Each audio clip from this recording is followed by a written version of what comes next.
My name is Kate Livesay. I'm the head women's lacrosse coach here at Middlebury and a member of our department's Diversity, Equity, and Inclusion Committee. Welcome back to Leaning Into Discomfort. Today's episode, titled The Assumptions We Make, will have overarching themes of inclusivity. We have an awesome panel today, so please, the members that are joining me, please introduce yourself and tell us a little bit about you. Hi, everybody. My name is Alana Cornicker. I use she, her pronouns. I am a junior here at Middlebury, and I'm a member of the women's basketball team. I dabble in a bunch of other things on campus. I'm on the board of the Mountain Club. I work for Res Life. I'm all over the place, but super happy to be here today and have this conversation. Hi, everyone. My name is Alex Elias. I graduated from Middlebury in 2008.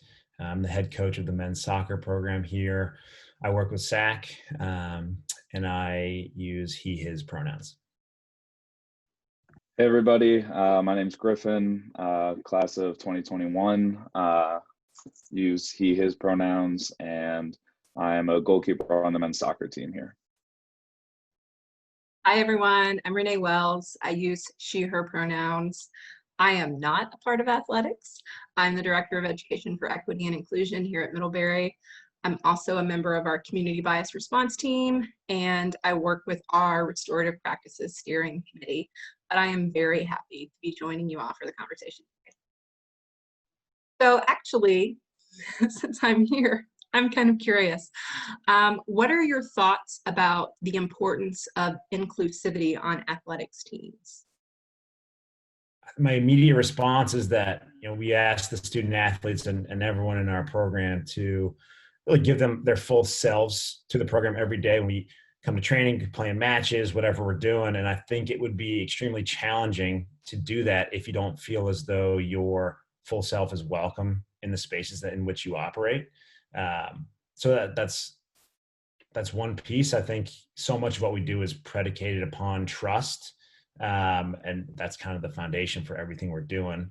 So if we don't feel as though we can trust our teammates to accept us, to welcome us, to unconditionally support everyone in the group, I think it would be hard to build on, I guess, a foundation that just would cease to exist at that point. So yeah, that's gut reaction. There's a lot more there. I'll let other people comment, and then I might jump back in later on. I can jump in from a student athlete perspective. I believe that athletics are such an incredible extension of the learning that we do in the classroom here, because we all come to Middlebury for that great academic education, but we forget that athletics are truly an extension of the classroom, and we learn so much about teamwork and how to work hard and all these other things, and these are all hard skills that are going to help us in the world beyond. And so if a team is not inclusive, then you're very specifically tailoring who is learning those skills and who's going to be prepared for the world beyond, based by if they're not inclusive. So I think it's super important to be inclusive so that everybody is going to be prepared for the world and beyond us, because if we want to have a successful world, it has to be diverse. So I think athletics is a really great place to start fostering those skills.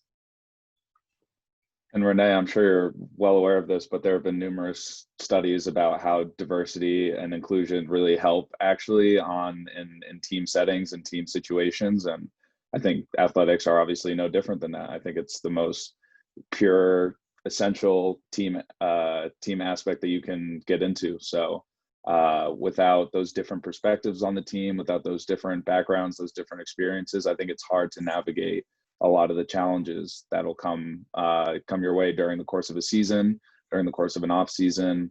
I know in all of our off seasons, there's been a lot of social upheaval in the recent months, and so if you don't have that really broad spectrum of backgrounds and experiences, it's really hard to navigate those different spaces and those different situations when things come up that wouldn't fit in your typical box of, maybe what you would think of as a typical Middlebury kid. You really need people who can bring in outside and diverse perspectives to that. And it only helps on the team. I know the more diverse teams that we've had in terms of thought, in terms of, racially, in terms of socioeconomic background, those have been the teams that have by far done the best, have by far been the closest, and most successful on the field as well.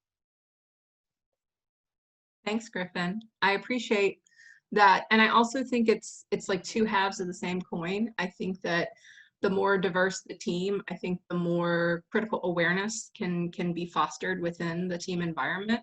But I also think about, what does the team offer to folks, particularly folks who might be impacted by some of the upheavals that you're talking about as far as like their own personal lives and personal experiences. I think about, for me, athletics. I mean, Alana made a great point about this extension of the classroom and this opportunity for learning and growth. And, the student athletes that I know spend so much of their time with their team, on and off the court and on and off the field. It's like a family, and that's kind of their primary social network on campus.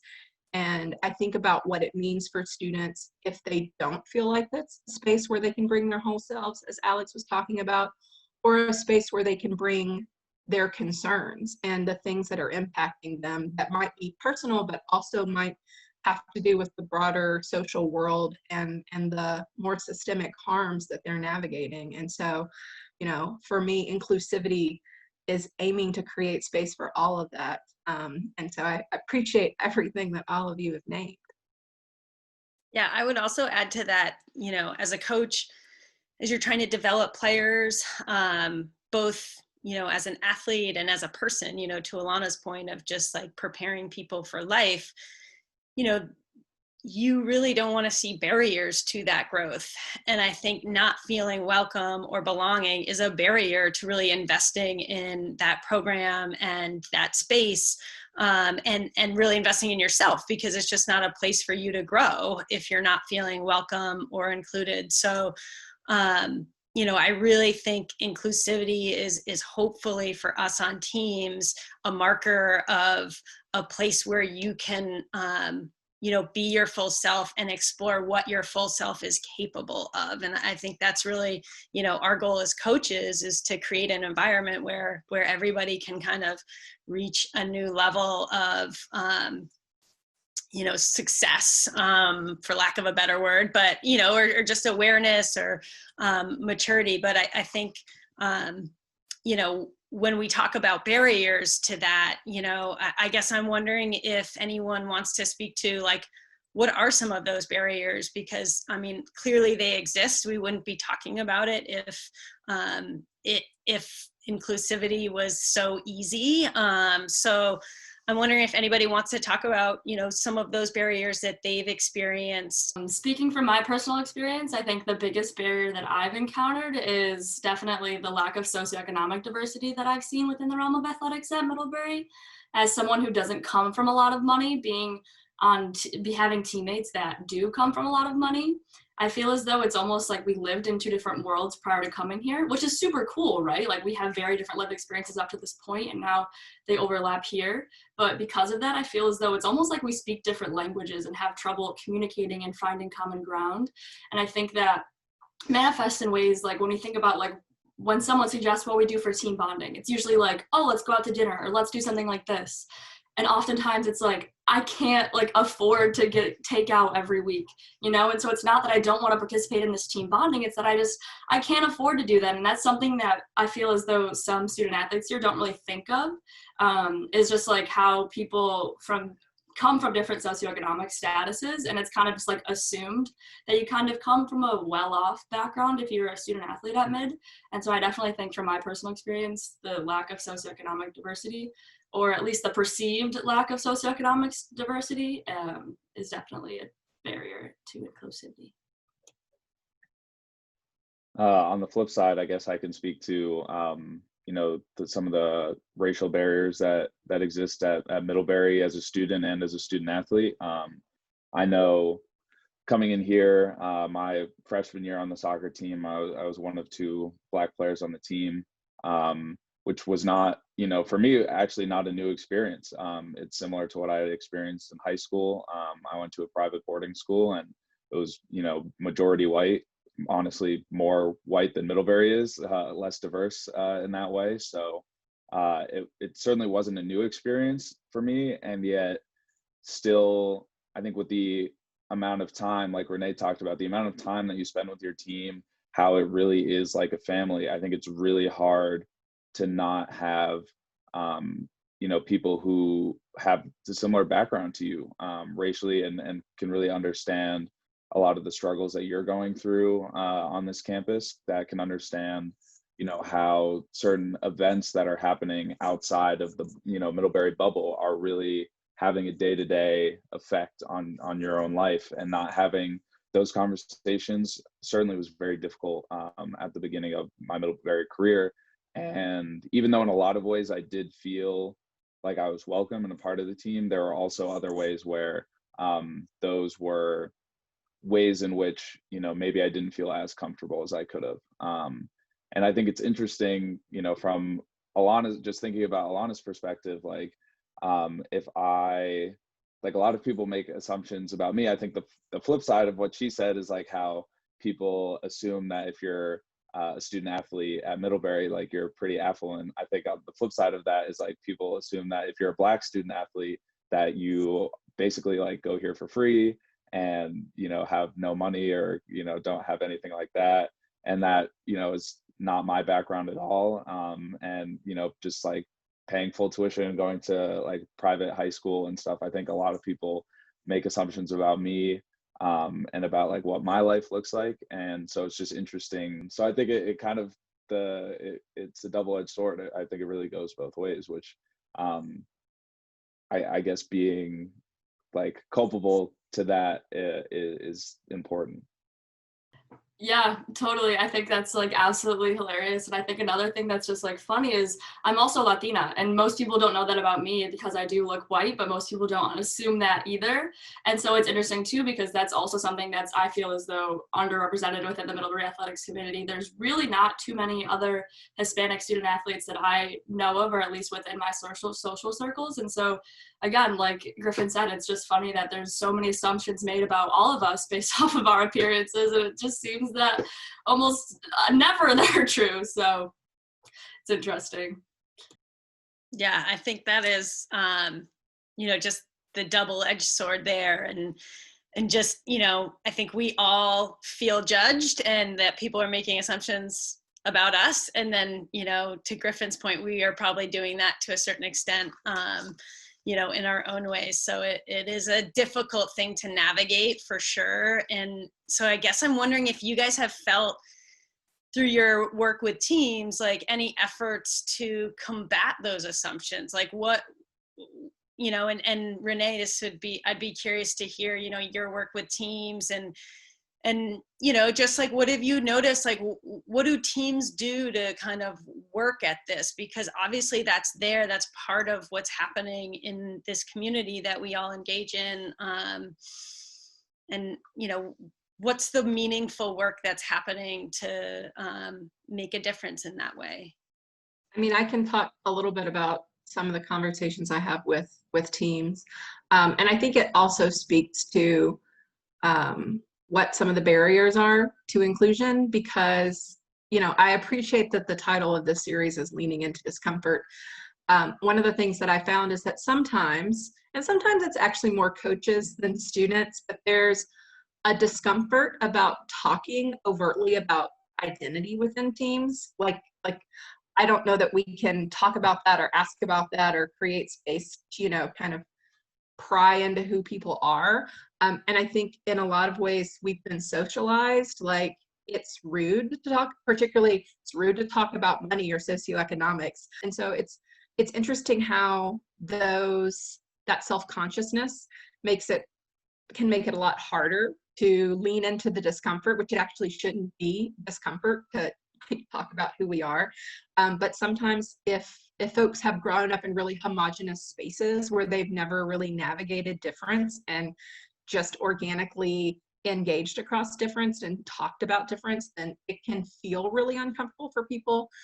So one of the things that I do a lot of times with teams is I actually ask them, I give them a prompt where they talk about the different aspects of their identity and how it shapes both how they're perceived by other people and how they understand themselves, whether that's their race, ethnicity, religious identity, sexual orientation, gender expression, family background, like, there's all sorts of aspects of who we are. And as Alex said earlier, we need to be able to bring our whole selves into our team environments. And, there can often just be a lot of silence if people don't create space to actually have the conversations. And so for me, it's about creating space to have the conversations. And so that's often what I'm trying to do in my work. I think that's a really important piece and part of what Renee was saying about,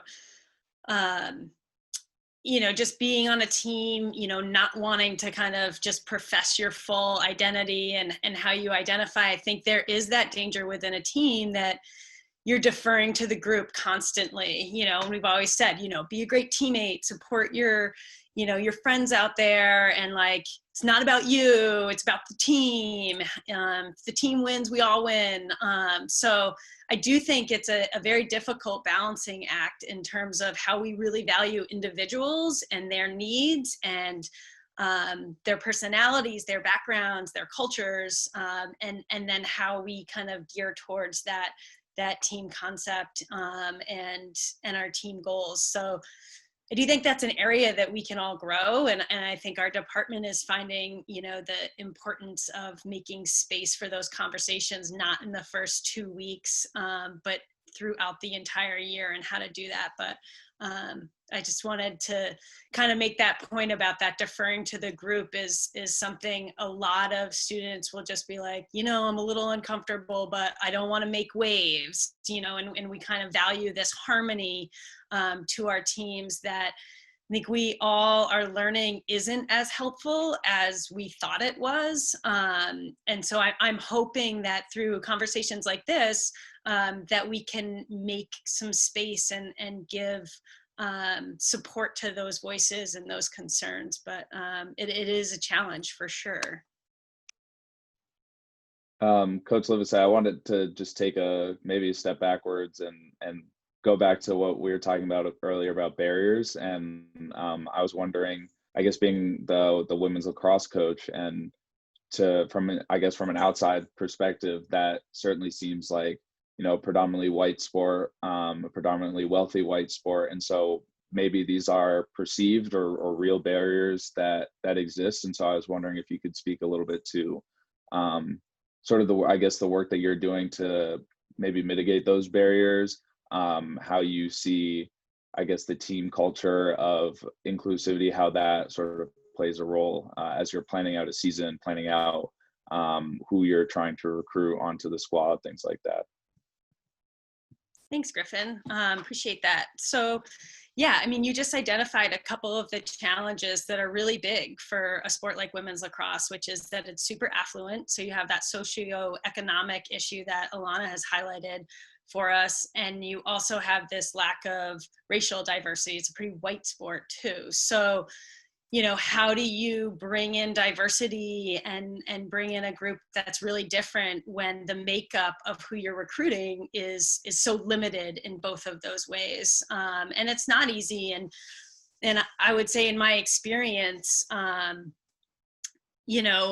haven't always had a lens towards creating that diversity, to be honest. I think there's that bit of going out and watching and just saying, well, I'm just going to recruit the easy talent, like the talent that is Northeast corridor, like the people who know Middlebury. And when we say, great, would you like to come here? They're like, oh, I know what that is. I have friends there, I'll go, great. And when we try to diversify our teams, it's about finding the talent that isn't sitting in your lap waiting for you to make an offer. And that's more of a challenge. And it's about finding non-traditional areas. It's about just, really expanding. And I think for me as a coach, I used to just assume people wouldn't want to come to a very white state, oh, I don't know, I don't think they're interested. It might not be worth the time to keep following up. And I think what I've learned is I'm just going to wait till they shut the door in my face and not assume that it's not the right fit, because again, it's about the individual. Griff, commenting on what Coach Livesay was speaking about right there, you and I had a good conversation earlier this spring about what comes first, inclusive environments or diversity, in which then really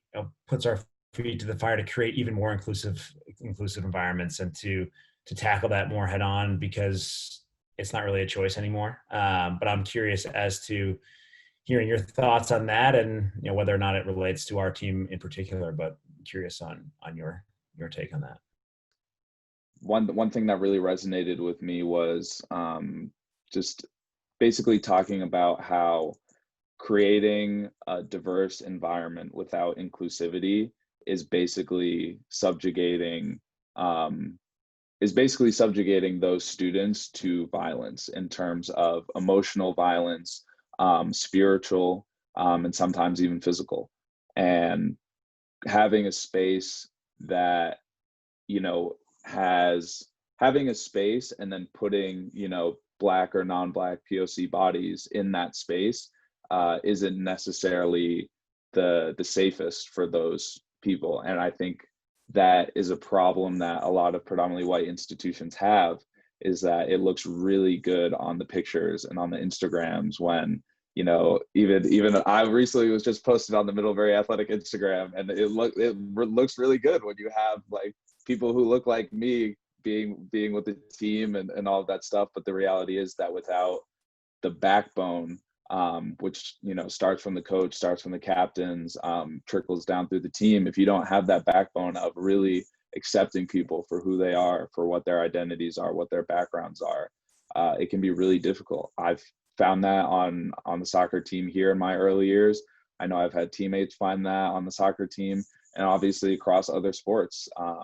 And I think the biggest sign of that is how many POC student athletes end up leaving the sport that they initially intended on coming to play, which is really sad to see, that despite their love of the game and despite their love of the sport, the team culture isn't set up in a way that they feel works for them, or that they feel makes them feel included, makes them feel on level footing to the rest of their teammates.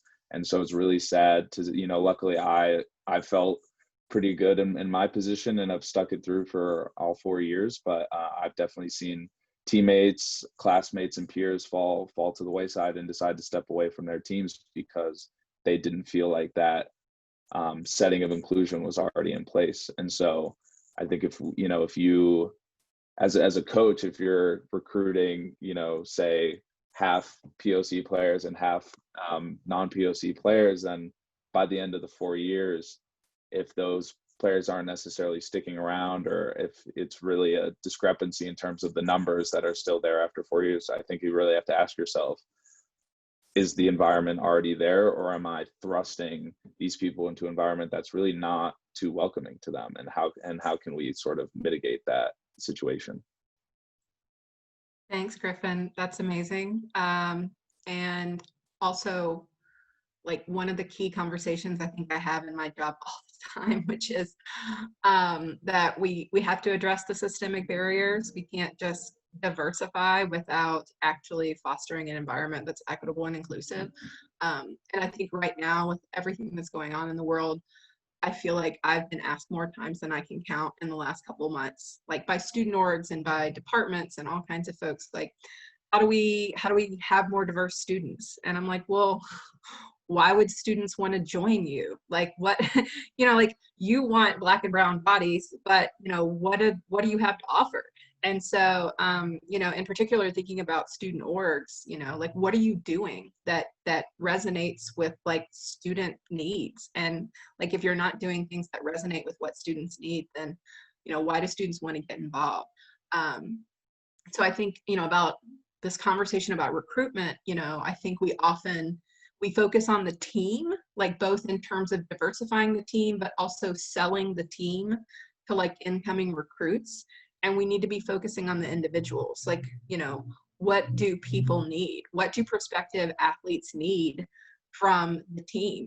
What do they need from the coach? Like, having those critical conversations so that you're prepared to really center and meet the needs of the students that you're bringing into the space, rather than just sort of marketing the space as this thing that people should want to be a part of. And that's not always how people experience teams. So, I think we sometimes focus on the big and forget that the big is composed of all these people. And if we're not focusing on the people, then we're missing the point. But yeah. Yeah, Renee, I think that's an awesome, very important point. And also, I think when we're talking about like physical spaces and thinking about Middlebury as a place, but also thinking about Middlebury as a place within Vermont and recognizing that being in the whitest state in the country, I think that's also a huge barrier that Middlebury has in terms of being inclusive and diverse. Because, for example, if a POC student went to a PWI for high school, they might remember that experience and want their college experience to be nothing like that. And Middlebury truly is a PWI. And so I think that's another challenge in terms of recruiting, in the sense that a coach could go out and try and recruit, have a very diverse recruiting class. But like Renee was saying, like, what's drawing them here? Because if they know that like Middlebury is in Vermont, and I think that's like a huge part of this Middlebury experience, is interacting with the town and interacting with everything that Vermont as a place has to offer. I think that's another really important barrier that we all need to be aware of, is just our place in this whole thing. I think that's a great point, that we don't only exist as a college community, but we exist within Vermont.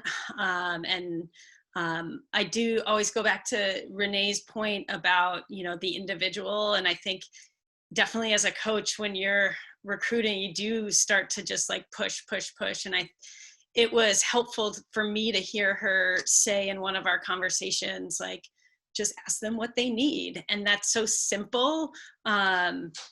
And almost seemed too easy, but it is really, I think, just something that will stick with me as I navigate these conversations in the future. On the recruiting front, I think it actually just makes the whole process more satisfying and more exciting, where I think at times, for various reasons, recruiting or getting on a flight 3 times to go to the West Coast or Florida or Texas or wherever you're going could seem, in theory, burdensome. But I do believe that it's part of what makes the experience of coaching and recruiting and working with student athletes really enriching, is the fact that we're going to find students, and it brings diversity and racial diversity or socioeconomic diversity or even just geographic diversity. We can go find students to bring to Middlebury. KP, which you and I had the Middlebury college experience, we had the Middlebury athletics experience.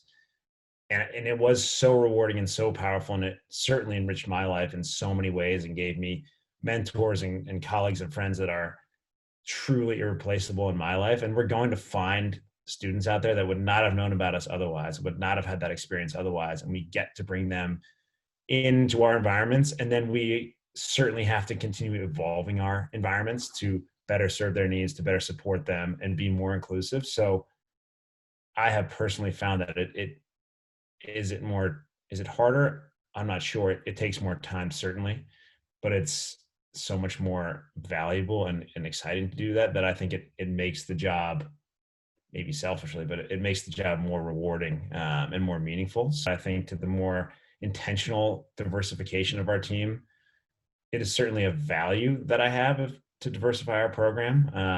Griff and I have spoken about it in the past, but post-college, I was a student athlete of color here at Middlebury. My mother's, she's Japanese, and she actually went to Middlebury in the late 60s and left for various reasons, but one of which I think was because it was not as diverse a place as she was looking for, having grown up in New York City.